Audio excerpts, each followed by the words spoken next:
and supporting refugees from Afghanistan. As the proud son of immigrants, I know through the experience of my own parents what it's like to arrive in a new country where you may not speak the language or know the system. Seattle-Tacoma International Airport will inevitably be the first impression for arriving refugees, as it was for my parents when they immigrated through SCA now over 30 years ago. This is why back in August, when I first heard about the ensuing crisis in Afghanistan, I directed our port staff to do everything we could to assist in facilitating arrivals and supporting resettlement efforts. And since August, we have been working with resettlement agencies and community organizations to make sure arriving refugees are welcomed and supported as soon as they landed. Right now, we are standing in the SEA Welcome Center, a space that we have designated available 24/7 to resettlement staff who are working with refugees. Our airport and dining partners have graciously donated food. And throughout the airport, you may notice the signage that greet refugees in English, Dari, and Pashto. And lastly, we are working hard to ensure that resettlement staff can access the secure side of the airport so that they can greet refugees at the gate. All this work done collaboratively, and we owe a huge debt of gratitude to the hardworking staff and volunteers who are helping families begin a new chapter of their lives. Over the past 2 months, the response of the community has been nothing short of amazing, and we are grateful for all the community leaders who have stepped up and worked tirelessly behind the scenes.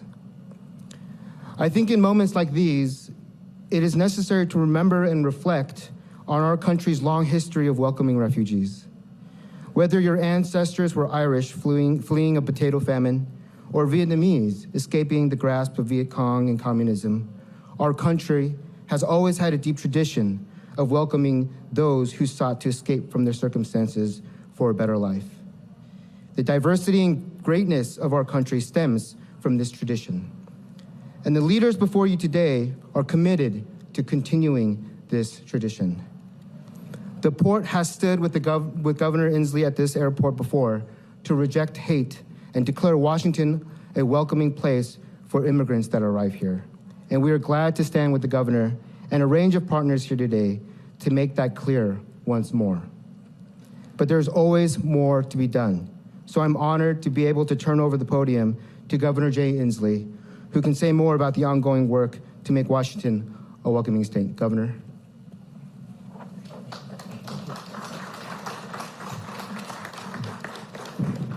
Thank you, Commissioner Cho and your team for establishing this welcoming center. It is a joyous day in the state of Washington. It is a joyous day anytime that we can demonstrate the values of the state of Washington, our compassion, our welcoming spirit, our ability to build our state with new Washingtonians. And today I'm here to declare that Washington State is a welcoming state for the people from Afghanistan, leaving the chaos of Afghanistan to come to the fertile fields of Washington State to help build our state. Welcome to Washington State.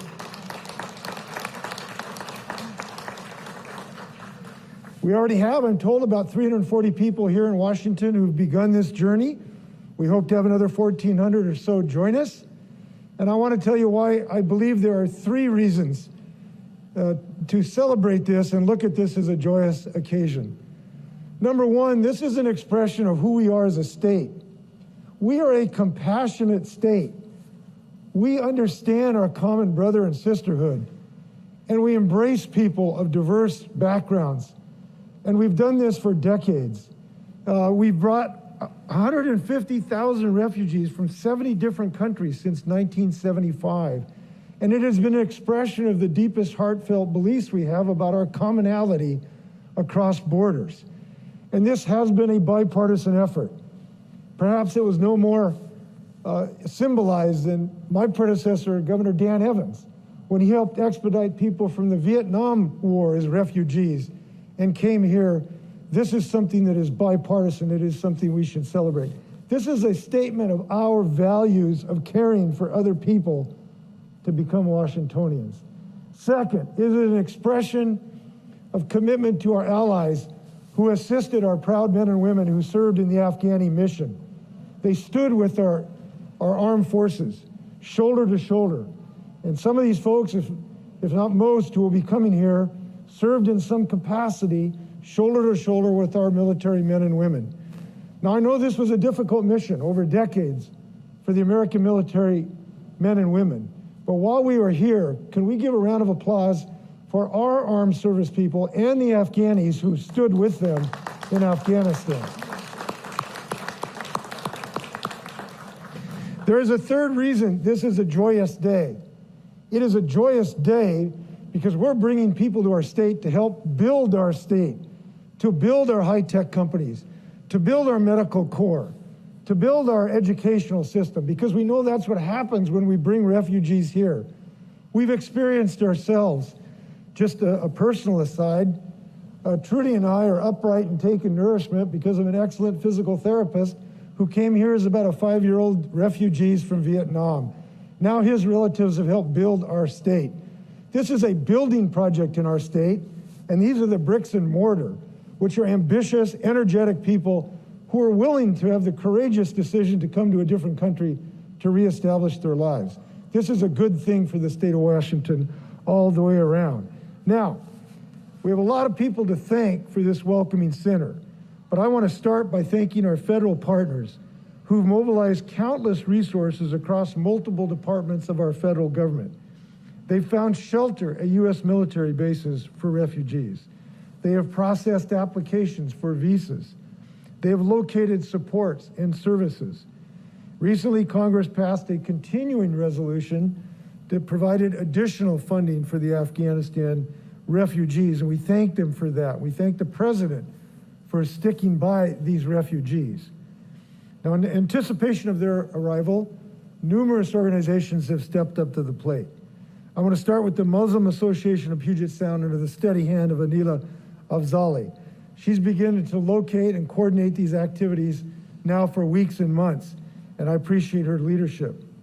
The same can be said for Care Washington, who's done everything in their power to provide legal services that are so important to these folks as they go through the thicket of regulations to reestablish new lives.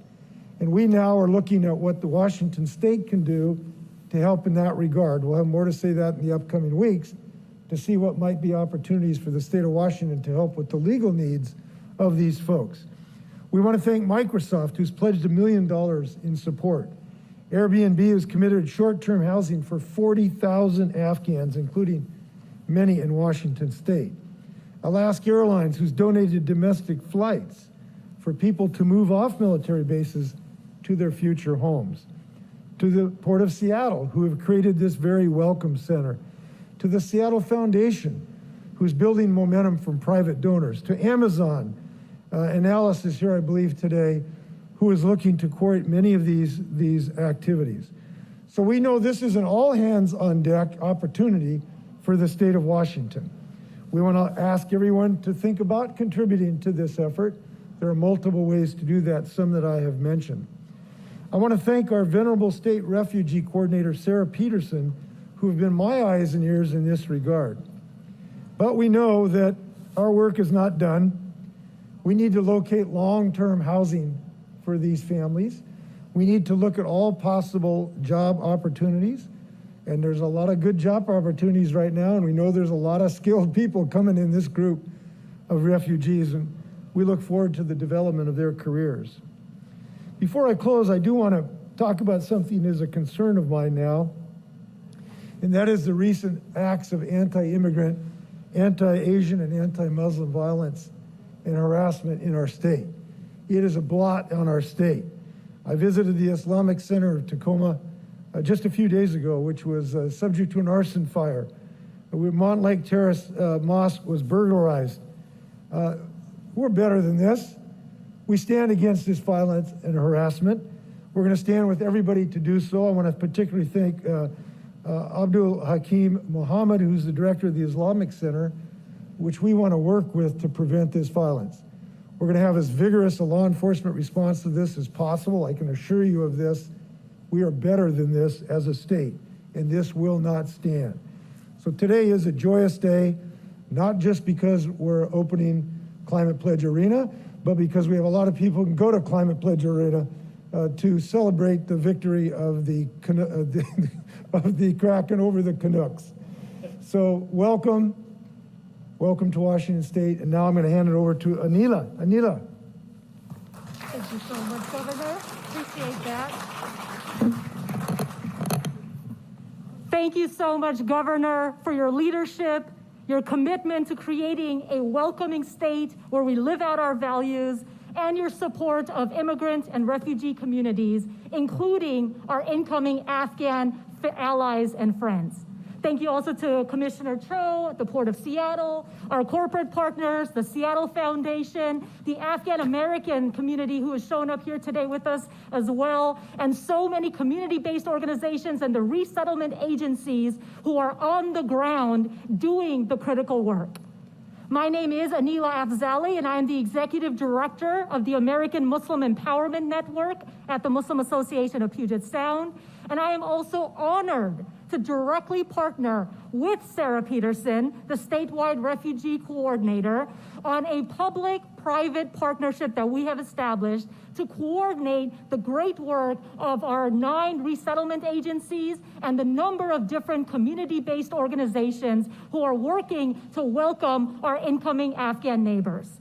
And I personally know the refugee story and immigrant experience because my own family and I have lived through them. I personally know the critical role that education, employment opportunities, and integration support play in allowing incoming families to be set up for success and possibly live the American dream. And as an Afghan American with family needing to evacuate Kabul right now because of the danger that they face, I also personally know the trauma, turmoil, and tragedy that's unfolded in Afghanistan, and the difficult and devastating process and experience of Afghans having to flee persecution, especially those who risk their lives and their families' lives, safety, and well-being to stand shoulder to shoulder with U.S. troops. I know I speak for the many Afghans here with us today when I say that it has been an emotional roller coaster for so many of us trying to save our loved ones from harm's way. And with the influx of incoming Afghan families who have had to flee danger, our resettlement systems will be tested in unprecedented ways. And the resettlement agencies, as great as they are, they simply cannot do the work by themselves. This is why we need the community, our corporate partners, our community-based organizations, the Afghan American community, and more to really step up and do their part right now, especially given the pace of incoming Afghan families and the large number that we expect.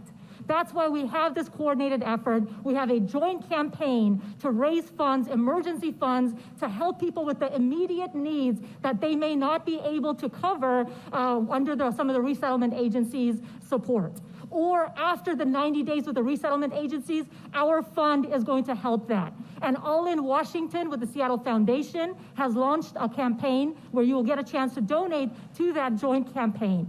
And in addition, we have co-created a website page with the DSHS that will allow you to read about the different community-based organizations and resettlement agencies that are working on this effort. And as I'm going to go ahead and just sort of stop there, but say that one of the most important pieces that everybody can do besides financial contribution, supporting the community-based organizations and resettlement agencies is to show and emphasize the message that Governor Inslee shared about a welcoming environment for our incoming neighbors. We have these welcome signs. Please take them, post them, put them around everywhere so our incoming Afghan families know that they have the support of Washingtonians and that we are living out our values, showing the best of who we are as a state and as a nation, and also helping make Washington State a model for the rest of the nation on how to welcome families the proper way. Thank you very much.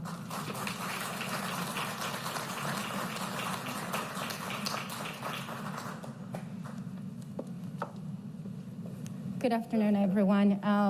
My name is Flora Estrada, and I am a veteran to serve in Afghanistan. I don't have remarks prepared today. However, I'm going to speak from my heart. I'm going to tell you what I know about the veteran community and how we stand behind our Afghan allies, our Afghan Americans. Some, they're still there in Afghanistan. Some, they still need assistance with evacuation, but also those that are arriving here in our nation, in the land of dreaming big and getting that American dream. So I'm going to talk about my service in Afghanistan. I served in Afghanistan back in 2003 to 2004, and again in 2013. I got the privilege to get to know the people of Afghanistan. I got the privilege to get to know the people that has richness in their culture. They have loyalty. And we are in a treat whenever they arrive here in Afghanistan because of their goodness of their food. Also, the goodness of their heart. These individuals have loyalty to the American troops. They stand side by side with us and fight the fights together, not just to create that safety in their country, but also to keep us all safe here. Let's not forget 9/11. Let's not forget the reason why we were in Afghanistan and how this population stand by us, with us, side by side, and die with us to defend the principles of our nation, the rights to democracy, the human rights, having the right to education for girls, for women. They stand next to us doing those fights. You know, oftentimes is the question about honoring the promise. Who made that promise? I made that promise. I made that promise in country when they fight next to me, when they took care of other fellow Americans, when they were right there by us, protecting each other, to stand for the right of democracy, the right of having liberties, to make sure that they have a future. So it is our responsibility. It is our responsibility to honor the promise. I will be dismissed not to mention the veteran organizations that are behind the scenes supporting the Afghan community day in and day out. I understand there was an expiration date for American troops to pull out, but the veteran community has not stopped supporting you. The veteran community has not stopped having open arms for all of you. We will honor the promise that we made to all those allies, including Afghan Americans.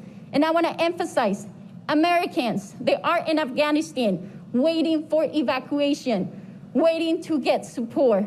I want to thank the federal government. I understand the Department of State is doing everything they can to act as quickly as they can to get them out. But we're not going to forget about them. Those veteran organizations continue to ask for your support as well, because we are not going to forget that not every single Afghan ally, Afghan American, has made it out of country. Then when they arrive here, it is not over. We have the responsibility, every single one of us, to welcome them into our communities, to ensure they get the services that they are going to need, to make sure our school systems, our employers, and everybody has the resources to support this community. Governor Inslee, you are not wrong to say they have grit, and they are going to make our state even better. I am a daughter of immigrants. I consider my immigrant myself because I grew up most of my life in Mexico. So I am an immigrant myself.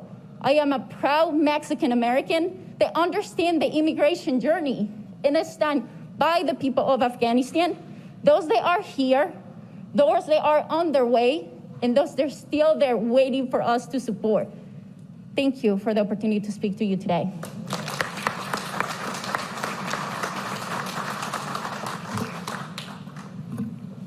Good morning. I'm Kate Benkin, Vice President of Microsoft Philanthropies. Firstly, thank you to Governor Inslee for the work that you're doing and your leadership to create such a welcoming state, and to all the leaders who stand with us today. In September, Microsoft joined the national campaign Welcome.us for this all-hands-on-deck effort to help welcome and support our new neighbours. That started with an initial $1 million commitment to support the evacuation and resettlement of Afghan refugees. Our commitment grows every day as Microsoft employees continue to give to these efforts and we match their contributions. We also believe that technology plays a critical role in supporting refugees and displaced people. Our technology helps empower non-profits and humanitarian organisations to scale the impact of their workers on the front lines, to manage and allocate aid, and to help populations that need it most. I had the opportunity recently to talk to 2 former refugees about their journey and how the private sector could help. What really stood out to me from that conversation is how important it is to redefine the narrative of refugees. Who is a refugee? Refugees are not a burden, but are assets to our communities. That's why, over the long term, Microsoft is committed to helping Afghan refugees reach their full potential and pursue a new future here in the US. That means providing access to skilling services and connections to job opportunities, and helping Afghan refugees build a community here in Washington State. We're partnering with organisations such as the Muslim Association of Puget Sound, International Rescue Committee, International Refugee Assistance Project, and Upwardly Global to provide those short-term needs like housing support and legal representation, while also helping Afghan refugees develop skills needed to restart their careers here in the US. We look forward to doing more, and we should all embrace this opportunity to welcome Afghan families here to Washington State. Thank you.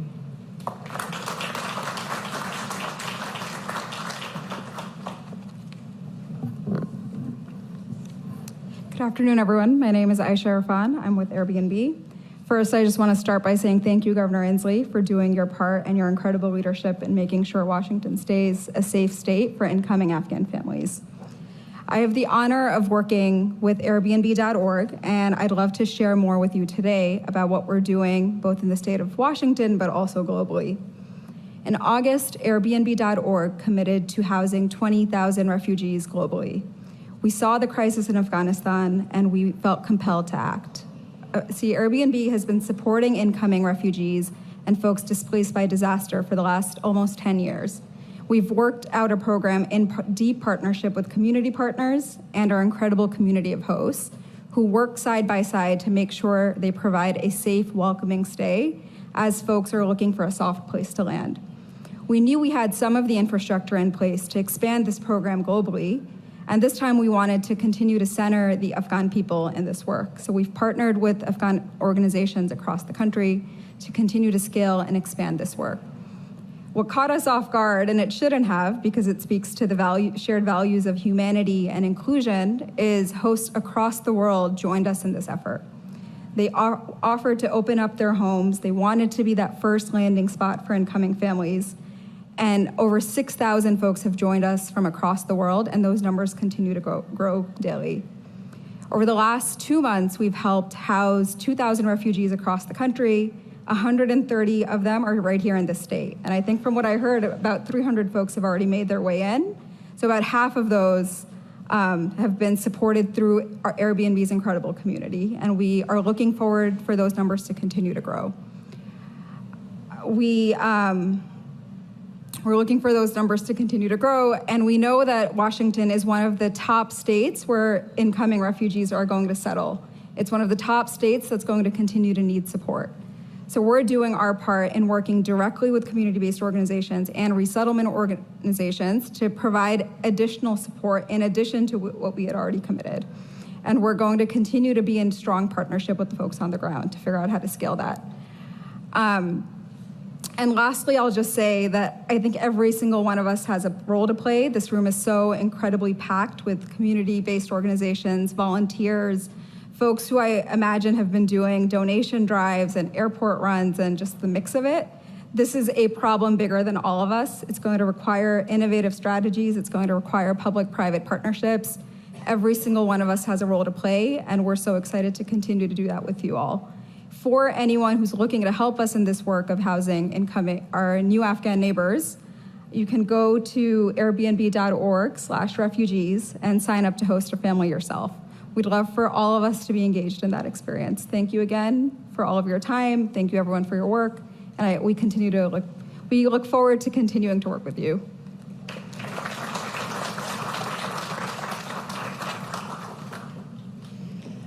Good afternoon, everybody. My name is Brooke Vautoyer. I am the Vice President of Strategic Performance in Seattle for Alaska Airlines. Thank you for having me here today. I'd like to start by thanking Governor Inslee for his leadership on this incredible effort, and to all the leaders and organizations here who are actively working to welcome and support Afghan refugees who are resettling here in the wonderful Washington state. Washington is our home to Alaska Airlines and nearly 10,000 of our employees, and we are proud to support this truly heroic effort. Recently, Alaska Airlines and our employees answered the call as a Civil Reserve Air Fleet carrier to provide domestic charter assistance to the U.S. government using our recently acquired military charter airlift contract to transport newly arrived individuals and families throughout the United States.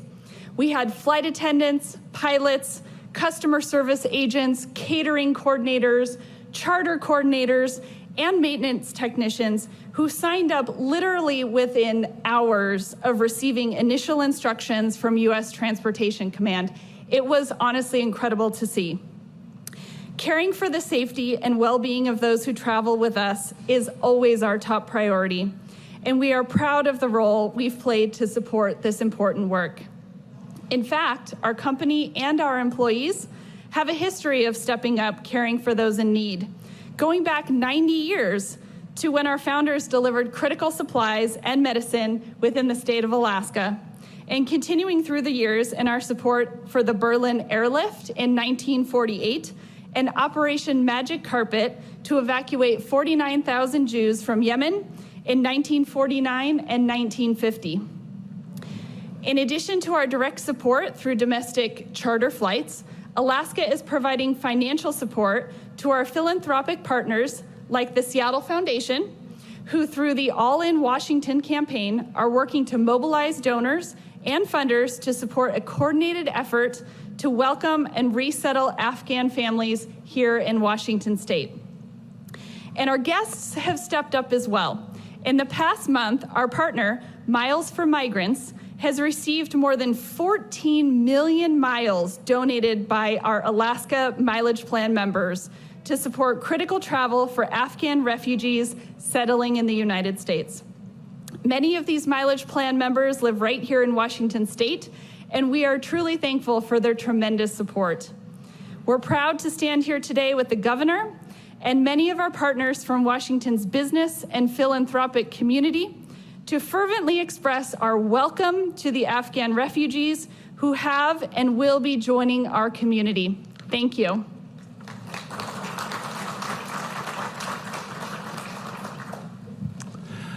Good morning. I'm David Bly, the interim CEO at Seattle Foundation, and it is an honor and an obligation to join in the effort, so I thank everybody. I also think it's worth noting, Governor Inslee and First Lady, is the consistency with which you've advanced these values, because I remember back to the Syrian refugee crisis where Governor Inslee was one of the very few elected officials willing to stand up and live by our values, and you took a lot of criticism and controversy. I don't think we'll face that quite here, but it's remembered, so thank you for your constancy. This is a historic moment that we are stepping up to, and I think it boils down to what I feel is a personal obligation, and I think the behavior or actions that we hope we all will take, we've heard some of it here, but when it gets down to a personal level, it's as simple, I think, as first offering a welcoming hand to our new neighbors. Two is looking out for our new neighbors as they open up a new chapter in their lives. And third, to demonstrate the same generosity and kindness that this state is known for people in a time of crisis and need. I lead the Seattle Foundation, but I represent something much bigger than just our organization, which is All in Washington or allinwa.org. which was a creation of all of us about a year ago at the beginning of the pandemic, which was a problem bigger than any one of us, just like this one. And that represents our ability to help coordinate, motivate, activate people with resources, often money, whether it be corporate donors, individual donors, other foundations, but also in-kind contributions, and we're hearing that today. Basically, the ability to give in a coordinated, effective, and efficient way. That's allinwashington.org. I do want to just make a special note of the corporations that are here today because they've done more than their share, and that includes Airbnb, Microsoft, Alaska Airlines, and Amazon. While they are not here today, but both the Mariners and the Seahawks are stepping up in their own way to welcome our new neighbors. I just want to make really 2 points. This is bigger than us. All in Washington reaches every corner of the state. And the basic principle we learned and that we lived by in All in Washington was to listen and learn from the communities that we are trying to support. And as they work to find basic things like jobs, housing, healthcare, education, the front lines are represented by Anila here. And listening and learning to Anila, but the networks that they've created within the Afghan community itself is how we have figured out how best to meet people's needs. So as we listen and learn to the Afghan community that's here and emerging and growing, we just need to tend to respecting language, culture, and religious differences that exist. And that diversity is a great thing. That's what makes us stronger. But I, for one, have not had a lot of contact with the Afghan community, so I'm on a learning curve myself, and I think we all are. Secondly, and Governor, you mentioned this, is we do live in a moment of polarization in America, and to respond in a respectful and positive way, to model the right behavior, is, to me, the only way to express our values in Washington State, which we do not stand for Islamophobia, nor for xenophobic acts, some of which we've seen, unfortunately, in our state. So this is a rallying cry that's bigger than even just the Afghan community. It's what we stand for as a people here. With that, I hope everybody will join us. Go to allinwashington.org. There are some other websites that help coordinate this. It makes it very easy not to give to Seattle Foundation, but to give directly to the frontline organizations. And you can donate goods, you can volunteer, or for those of you that are really enthusiastic, you can request a sign to put in your own yard to make sure that we are a welcoming community. Thank you.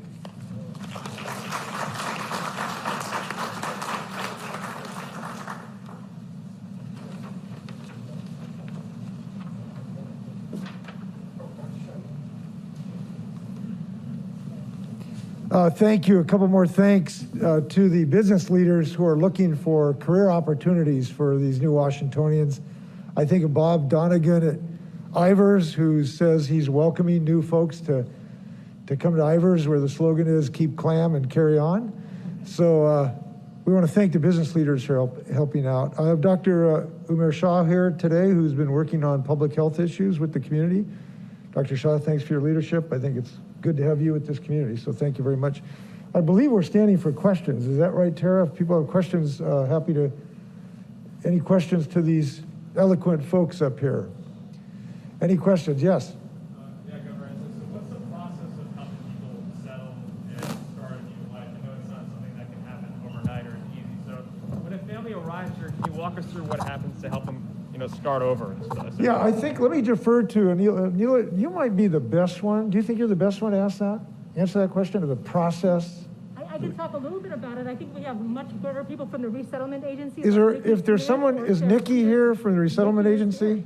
Is Nikki here somewhere? Let's ask Nikki to go through the process. Thanks, Nikki. Take it away.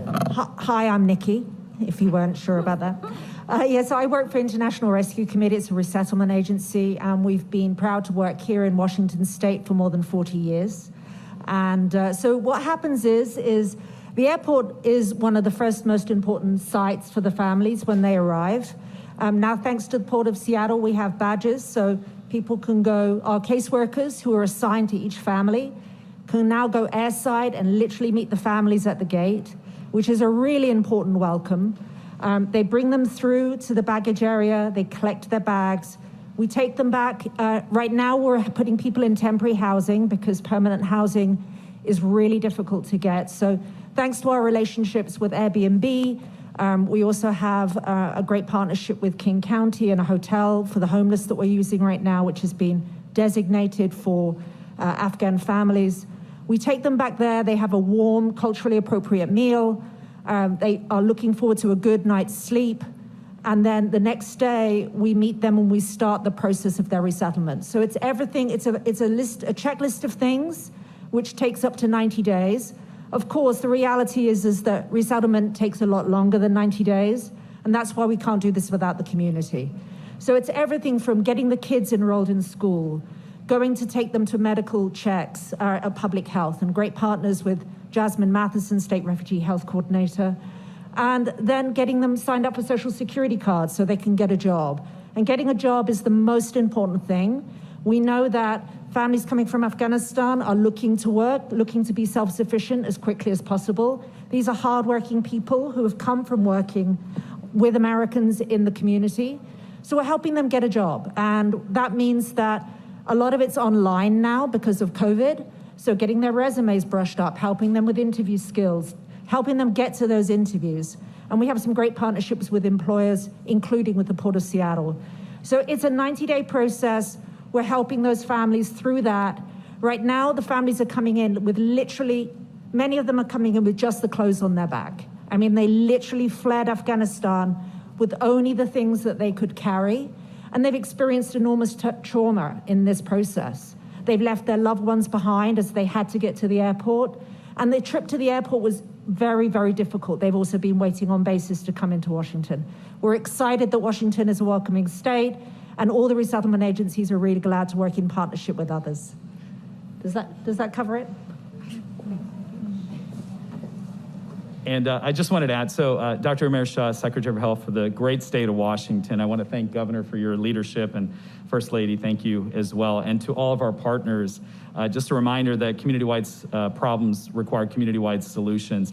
I think it's really important that in addition to the social aspect, there is a health aspect as well. And so there is refugee health screening that also occurs for every refugee that comes into the state of Washington. In addition to that, refugees, Afghanis who are coming in, they also are vaccinated. And if they are not vaccinated, we verify, and then we also make sure that they are vaccinated shortly after arrival. So I want to make sure it's also clear that not only is Washington welcoming to evacuees and to our refugees who are coming in, but we're also safe and protected in the process. And we do everything we can to protect not just the Afghani who's coming in, the family of Afghanis, but also the community at large. And that's why this is a win-win for all of us. And that's why I think it's really important that the social and the health come together. Thank you. Governor?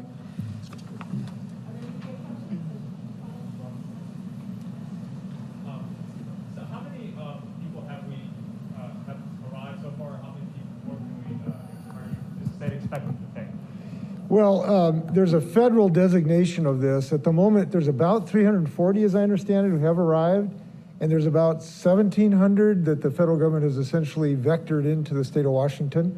I assume that could change to some degree. We're proud of that. It's an appropriate commitment Washington State's made, and we're really happy about it. Is everyone paired with their resettlement program agency? Well, they're going to make an effort to do that, obviously.